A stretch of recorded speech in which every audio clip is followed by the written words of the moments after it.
Hello my beautiful family, welcome back. So today we are making super delicious easy brownie recipe. So let's dive in our pan. Let's first grease it with some little oil. So the reason why we are putting this oil, so that when we are bringing it from the pan, is easier for us to bring, so it doesn't stuck. Then we use that the same brush. I'm not adding more oil, so use that the same brush to brush top of the baking paper.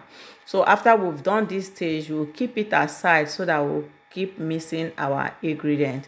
So here is my melted butter, some white sugar, granulated sugar, and also some brown sugar. Don't mind the volume of the sugar in this recipe because the cocoa powder is going to reduce the sweetness. But if you want it to be more sweet, you can add half cup of sugar to this recipe.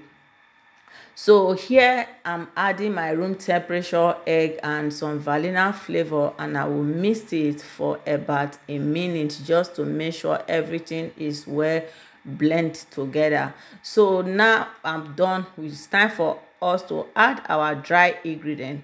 Here I'm using all-purpose flour, and I'm going to add the cocoa powder. I'm using unsweetened cocoa powder. So these two dry ingredients, I will gently sieve them together just to make sure we have a very smooth batter. So after I've done this, I'm going to use my whisk to bring it together.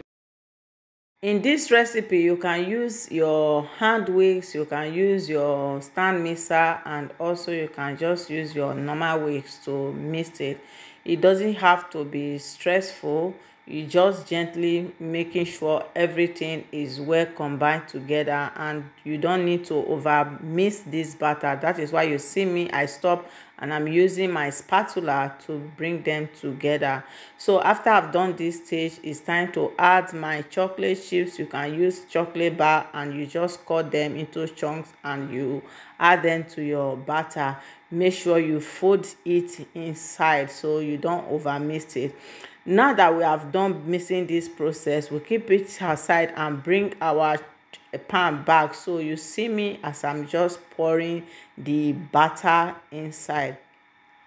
And for the chocolate chips, I did not use all because you have to remove some cups, let's say 1/4 cups of the chocolate chips out, so that you can use that one to put spread on top of your brownie, in case you want some chocolate chips to appear at the top.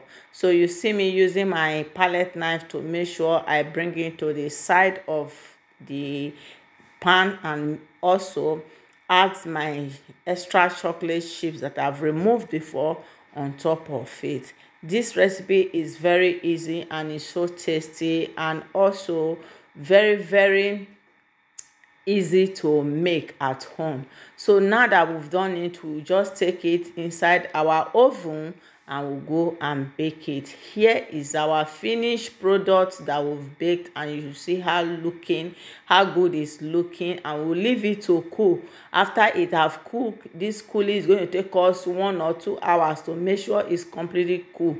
And when you bring it from your oven, you can see the center of it is going to be very soft, very shaking.